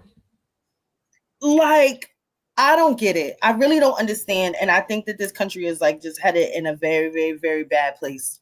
But don't you feel like people, not just people like Elon, but don't you feel like people do that all the time with kids that they feel didn't follow the necessary, I guess, normal path, right? I've seen, especially in our community, kids that are gay, whether it's boy or girl, I've seen parents disown them. I've seen parents say that they were dead or treat them in that type of way. Yes, I have, but I just think that when you're at a certain level, like it just looks even crazier, if that makes sense. Yeah. Okay. You mean like with Like with who he is. Right. And for me, it's never justified, but it kind of makes more sense if it's somebody that's like deeply into their religion and their religion forbids these types of behaviors. But to Daj's point, none of these niggas, Elon Musk, none of the administration are super religious. They just use religion conveniently only when it comes to certain topics like abortion and stuff like that. Now all of a sudden we got to uphold Christian values. Like where's God in all the other conversations though? You know what I mean? Yeah. That shit is fucking terrifying. I don't know. This country is a shit show. So Tahoe sent us a couple of topics. I didn't look at any of them. All right. I'm going to randomly select two. Let's do it. And we're going to get the fuck out of here. I'm about to babysit. I have a little baby on the way. All right. I love them. Baby on the way sounds crazy, by the way. I was like, Daj, I thought you was done. Warming that wedding up pretty good, I see. Fuck out of here. Well, nope. I'm never carrying another nothing in my nothing. You feel me? The hell? All right. Pick a number between 1 and 10. 7. All right. Here we go. Oh, no, that wasn't it. Why is she standing in the camera like this? All right. For all my girlies out there. Here we go. For all my girlies out there who insist on messing with street people, men and or women, do know that they're using a skill on you that you don't have. And that skill is analyzing people and seeing what they can get from them. Let's talk about it. So I was down in Florida once taking a walk on the beach, and a guy approached me who, quite frankly, was fine as hell. But within a few minutes, I could figure out that he was involved in some street activity. Come to find out, the brother had been in jail, had been released, and was trying to start his life over. And so I was like, I'm not going to judge him. I'll have a conversation to see what you're about. That conversation was interesting because I was like, oh, let's just take a walk on the beach and talk. I'm a person where I like to get in your head first to see where you're at. Not only did he reveal he had been in jail, but he revealed something very interesting. He said, I need a cigarette. Watch me get it from someone on this boardwalk. I said, what do you mean? He said, well, the way you survive in prison is to be able to analyze people and size them up and know who is a dangerous person, who you can get something from, who you can manipulate, who's going to help you. He said, so I guarantee you I can walk down this boardwalk and I can pick out not only who has a cigarette, but who's going to give it to me. And I'm going to tell y'all something, within about 10 minutes, he did. And I watched it. And that told me everything I needed to know about him. And I politely exited and went on about my way. Because anybody who can read people that well and manipulate them, and you should have seen him turn on the charm and turn into a whole different type of person when he wanted something. And I observed that and I was like, I will get away from you as fast as humanly possible. Let me tell you something. When y'all are dealing with these men in the street, when you're dealing with women who are S workers, bartenders, bottle girls, strippers, OnlyFans, any of that, the number one thing they do is market themselves and analyze people. Think about that. Your livelihood is dependent on you selling either yourself or a product that is not legal. Meaning you have to convince people, you have to be charming, you have to know who is susceptible, you have to know who's vulnerable, you have to know who's going to be able to be convinced. How do you think girls find tricks?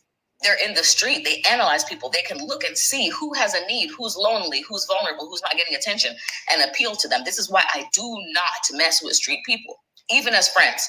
I've had to put my foot down on that because I have even had women come into my life who are in that type of lane. They'll try to finesse you out of your money as a homegirl. They're the ones that's always going to be, oh, let's go out. Oh, let's go out. Oh, let's go out. Oh, I'll just Venmo you. I'll just pay you back. Oh, because I know you always got it. They hustled you. And I see so many corporate women and entrepreneurs get around people like this and get finessed every time because they possess a set of skills that you don't. You want to know how this also shows up? There's a lot of former S workers who are now life coaches. And they go viral and they're very successful. Do you know why? If your first job was selling cat, you know how to do sales and marketing for vulnerable people in need. You stopped doing it on men and you started doing it on women who you could case and see what their need was. There's a lot of them I clock, and I'm not going to name any names, but I see why you're successful. And it's not because of the knowledge you're sharing either. So do not go into spaces with people who use a different means of survival than you do, because I'm telling you something, if they do it in their life, they'll do it to you. You're not exempt. Just letting you know what Auntie has seen out here in the roads. Okay, and as always, love you.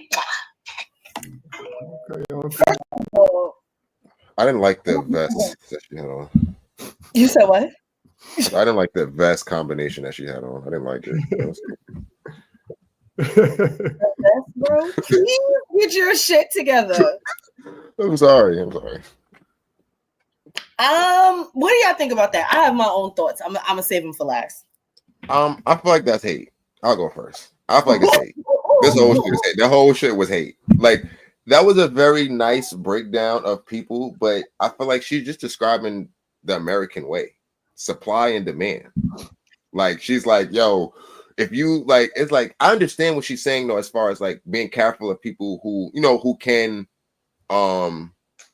be manipulative and who can use their, you know, their way with people to, you know, to get things out of people. But if you're like, yo, I can't be friends with you because you're gonna finesse me, it's like, you don't have to get finessed. Like, you don't have to let the tools work on you. You could just be like, no, thank you. I'm not gonna participate in this, or I see it a different way. Like, but just feeling like, yo, I'm not gonna deal with these people, or people shouldn't deal with these people because they're gonna finesse you. Like, no, they're not. They're gonna finesse you. They're not gonna finesse me. I don't have a problem with them. You know what I'm saying? But it's hate. That's how I see it. It's hate because it's like you called out everybody's way of surviving. He just wanted to get a cigarette. Like, you know what I'm saying? It's like he just wanted to get a cigarette. You like, oh yeah, because you were able to, you know, make the right assumption about people, that means that you're a bad person. I think that's like, I don't know, I think that's tough, right? Because again, you're asking somebody to not use their survival skills, to not use the skills that they might be equipped with to handle real life. You're saying, yo, don't use those things, do something else. Yeah. And I don't know if I agree with that. I don't necessarily think I would call it hate. I think it's kind of extreme. I agree with you. Like, it's extreme to just not deal with any of those people. Like you said, you could have boundaries. You know what I mean? You could have street friends. Just know, like, you got boundaries. You know what I mean? With all your friends, really. Like, no, nigga, you're not gonna Venmo me later. Put your money up right now, or no, we're not getting it. Yeah, but one thing I do have to point out, I wasn't really that impressed that he got a cigarette in 10 minutes. 10 minutes, nigga? I could get a cigarette in 10 minutes, and I'm not manipulating we all can get a cigarette in 10 minutes. Like, 10 minutes was like, all right, bro, you just walked around. You asked a few people. Yeah. We're also thinking about New York and that there's people all over the place. We do not know where these people are from. It does not mean that they have as many people in proximity on a day-to-day. It made it. Come on, so y'all are mean. But if they on the boardwalk, somebody on the boardwalk got a cigarette. I don't care where we at. Somebody got a cigarette on the boardwalk. Why did y'all come out here? That's how I'm looking at it. You know, I think that both and, right? Two things can be true at the same time. I do understand her viewpoint because there is something, excuse me, a little bit different. There are different skills that you have when you work in different environments and you use different things to survive.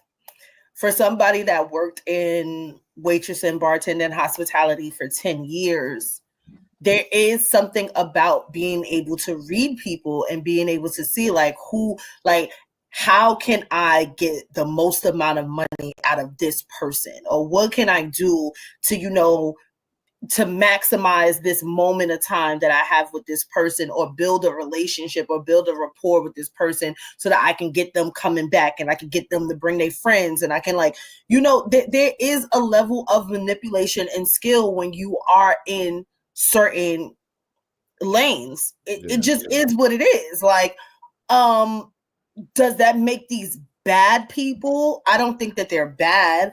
I think that if you're a type of person that you kind of wear your heart on your sleeve, you wear your emotions on your sleeve, and you don't have any type of armor built up towards people, that yes, you can be easily manipulated and you can be taken for a ride.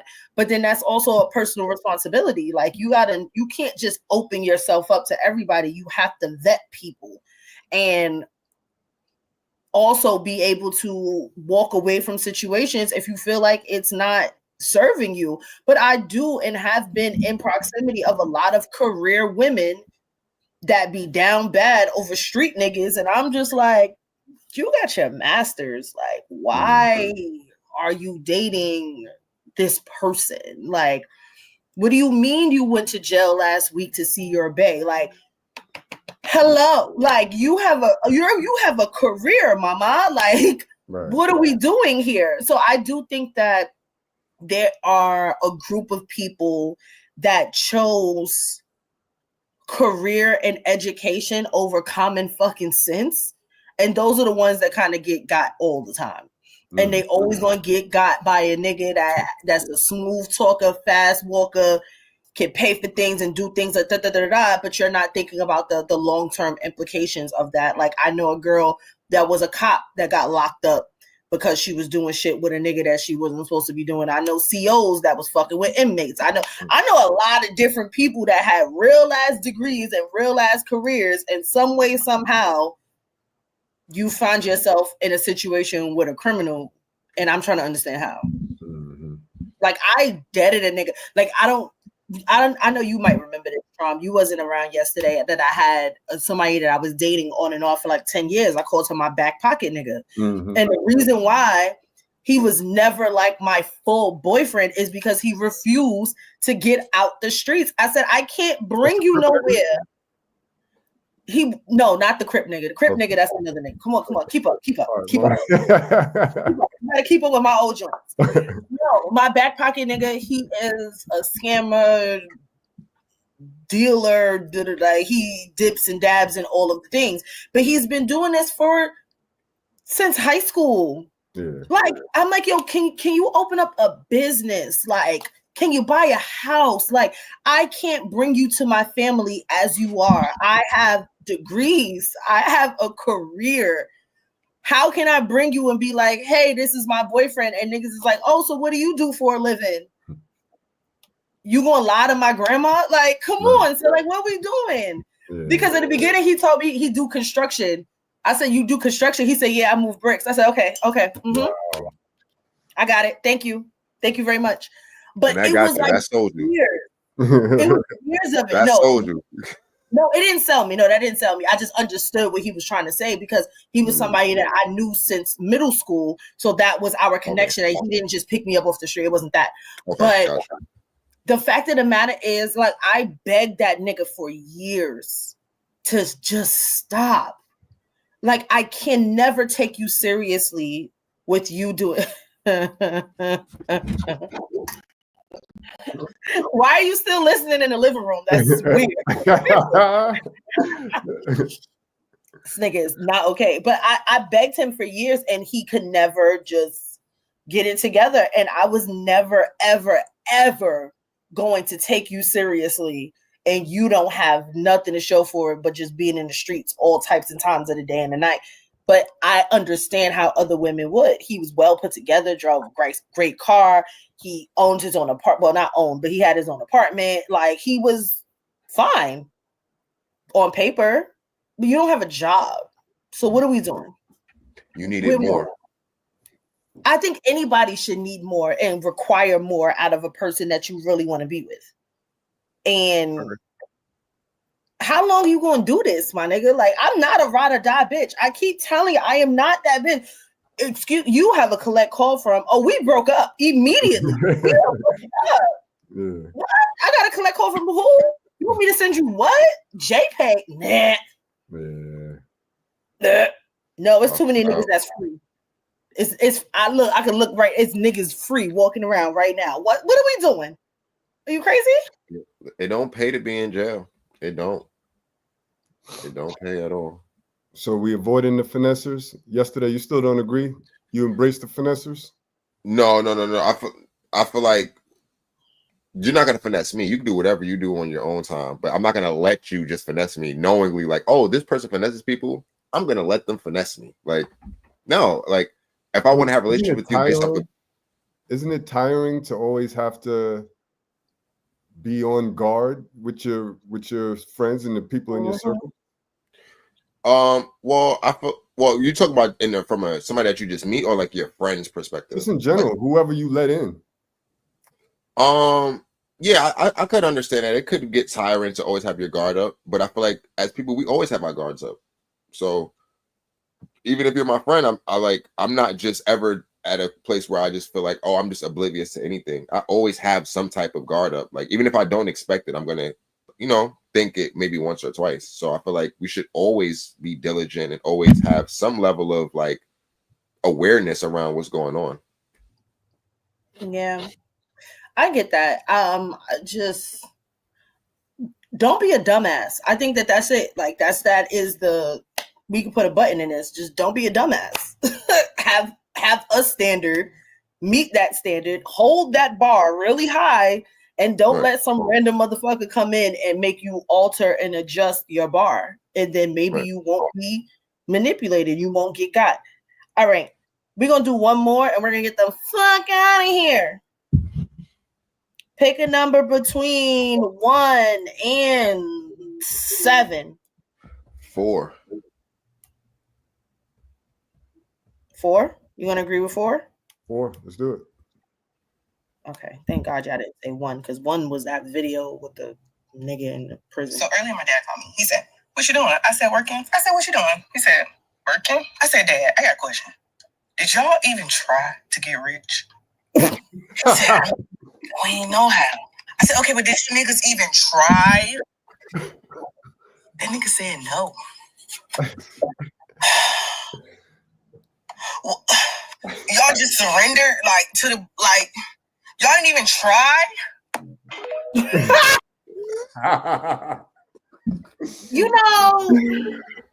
That's mad funny.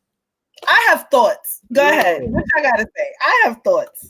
That's funny because you hear a lot about people talking about generational wealth nowadays, and I want my kids to be straight.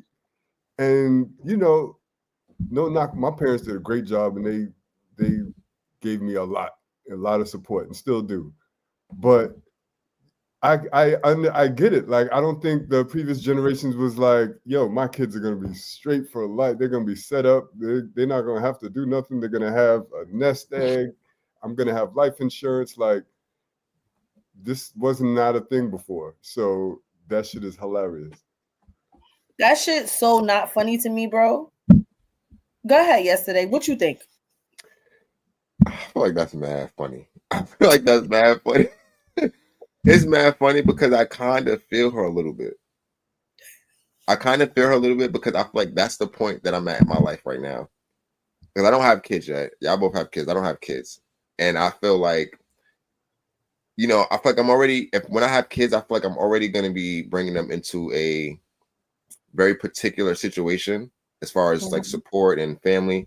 So I feel like one thing that I say this to my friends all the time, like, my kids have to know that I at least tried. They got to know that they have to know, like, yo, all right, yo, my pops, he tried to go for the gusto. You know what I'm saying? He tried to do it.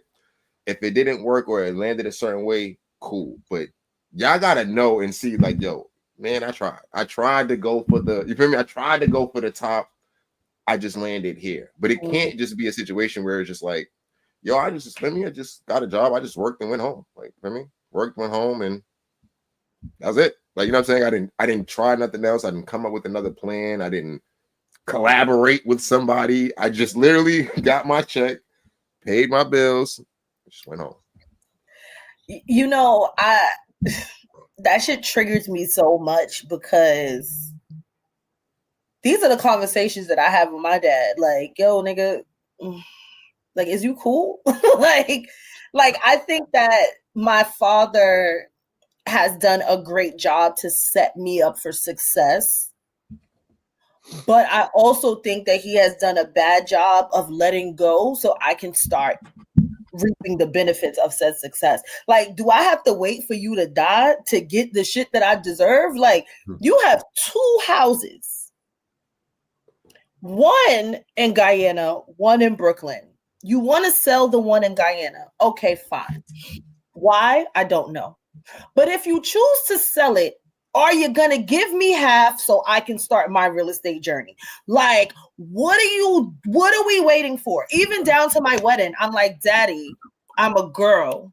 You're supposed to pay for my wedding. And he's like, I don't believe in that. And I'm like, I don't believe it. Yeah, I'm sorry. I didn't mean to laugh. Like, yo, I've seen your checking account. I've seen your checking account. Mm-hmm. Why am I stressed out? You got it. And he's like, yeah, I have it. But what if something happens and then I give it to you and then I don't have it no more? You lived your life. Give me what I deserve. It's just me. Why am I paying rent? Go get the house that you built in Guyana. Go take your ass back and give it to me. Why do I not have a house? It's sitting right there. You don't even use it to the best of its abilities or capabilities. I am frustrated because I actually had a parent that did try and that did set me up for success, and he won't let me have it.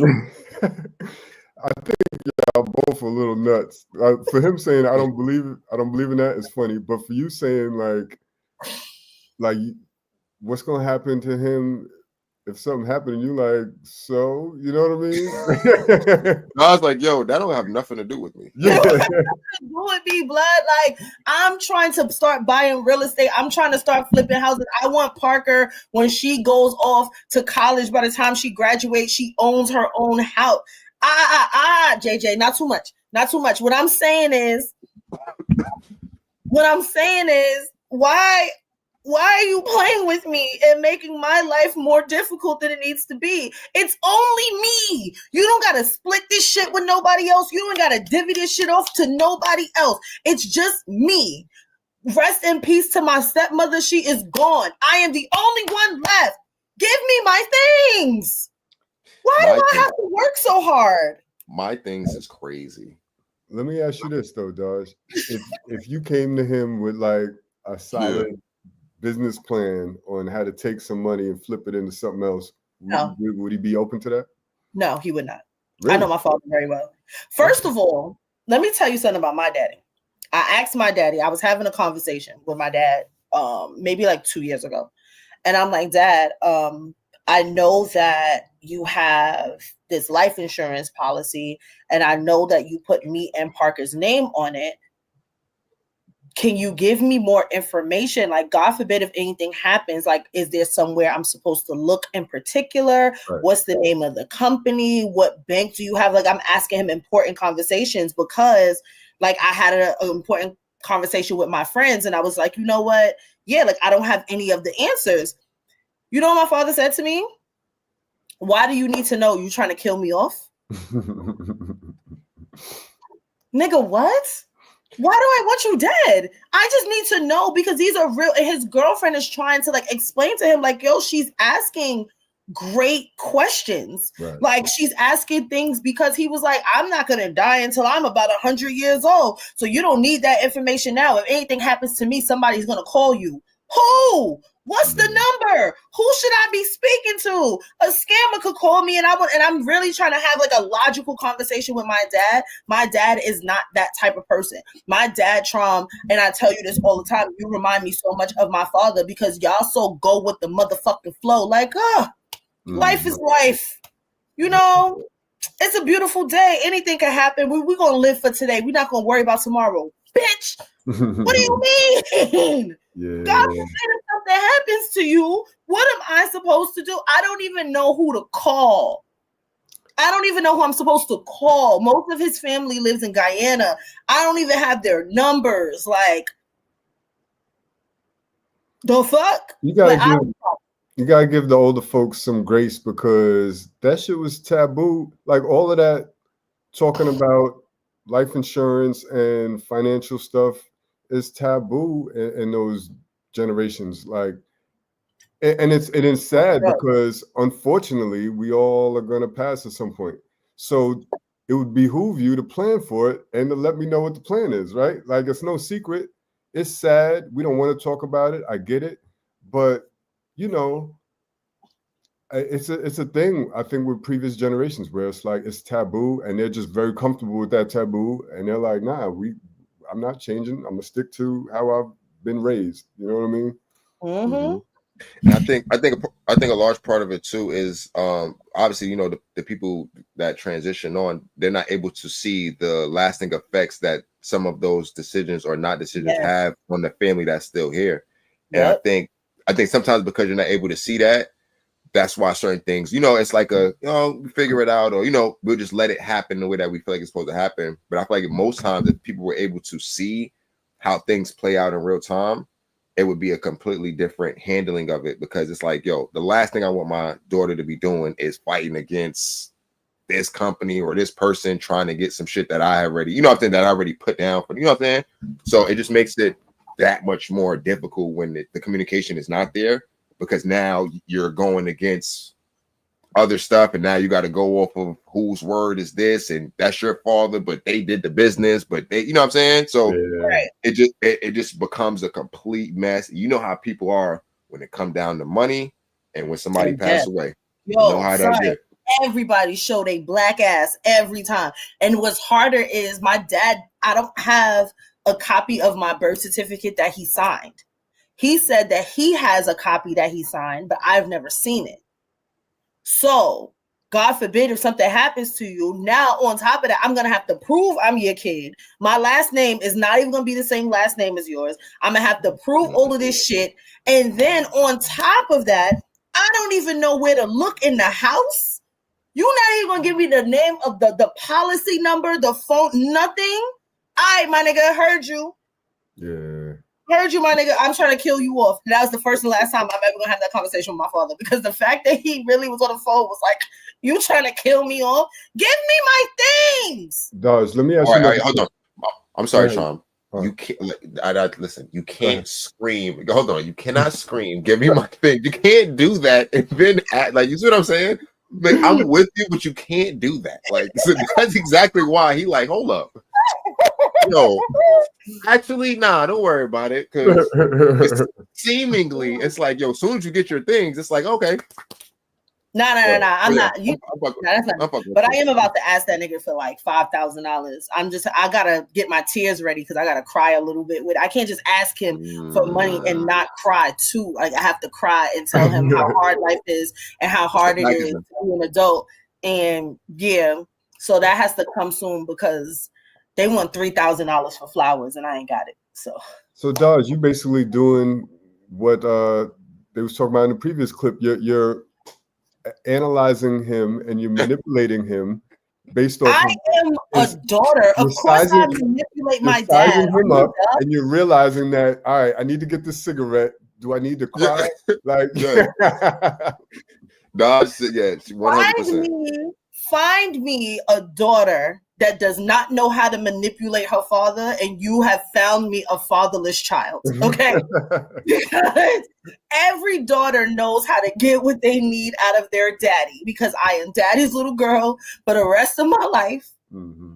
And I am always going to get what I need out of my father, but I have to start with really big numbers. That's what I know about my daddy. So I have to start with a really big number, and then he's going to go down on the number to meet me where I really need to be. Like, I'm a daddy's girl, like, please. And I'm going to call my dad, and I'm going to cry, and I'm not going to fake cry. I'm going to cry real tears, because these bills are real, and I am going to boo-hoo cry. So, no, let me ask you a question, right? Because you actually have a point, because your dad said that he plans on living till he's 100. So to your point, you like, well, why are we waiting? Why are we waiting?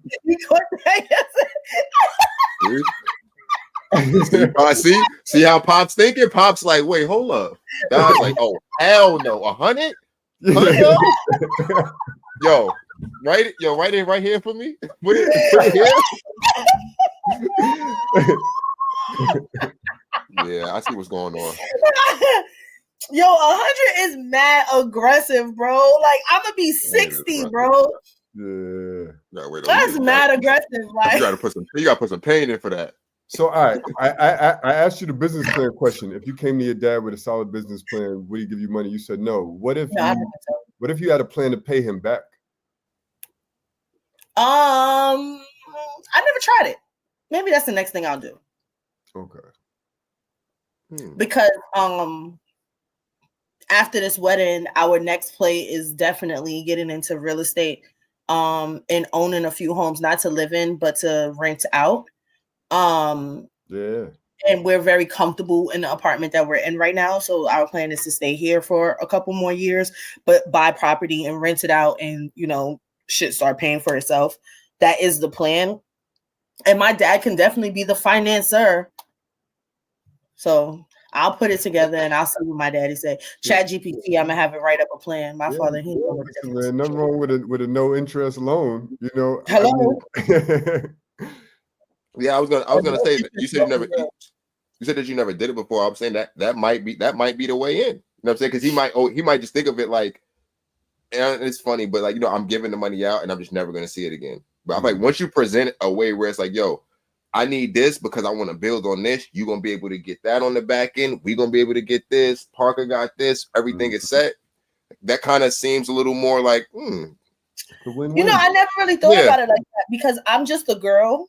And I just feel like when I ask my daddy for something, he's supposed to give it to me. And I think that there's never one point in my mind when I thought like maybe I should bring him a proposal. I'm just like, I asked for it, so you're supposed to produce. But you know what? Okay, I'm just a girl. I don't know. But also with women, y'all have the ability to get off never paying them back. And that's the thing too. That happens. Like, oh damn, you know, it didn't go the way. Damn, pops. And most times, your pops is not gonna run you down and be like, yo, send my bread back. Yo, send that, yo. If you don't send it back, it's a problem. Like, it's mostly just like, yo.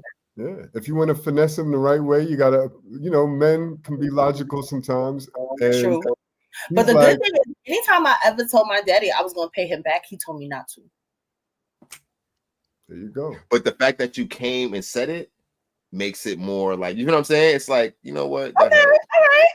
Look at us. We working together. Yeah, like that. That might be something. That might work. 3 criminals trying to finesse my daddy. We gonna shake my daddy. But I appreciate y'all. We are 7 minutes away from 2 hours. We did a good job today, y'all. Yesterday finally came to work. That's a verbal warning, not a written. I just want you to know. Don't call no show. We can't do that. Other than that, I hope you guys have a great fucking week. Do you want to tell the people where to find y'all? Because you know I don't.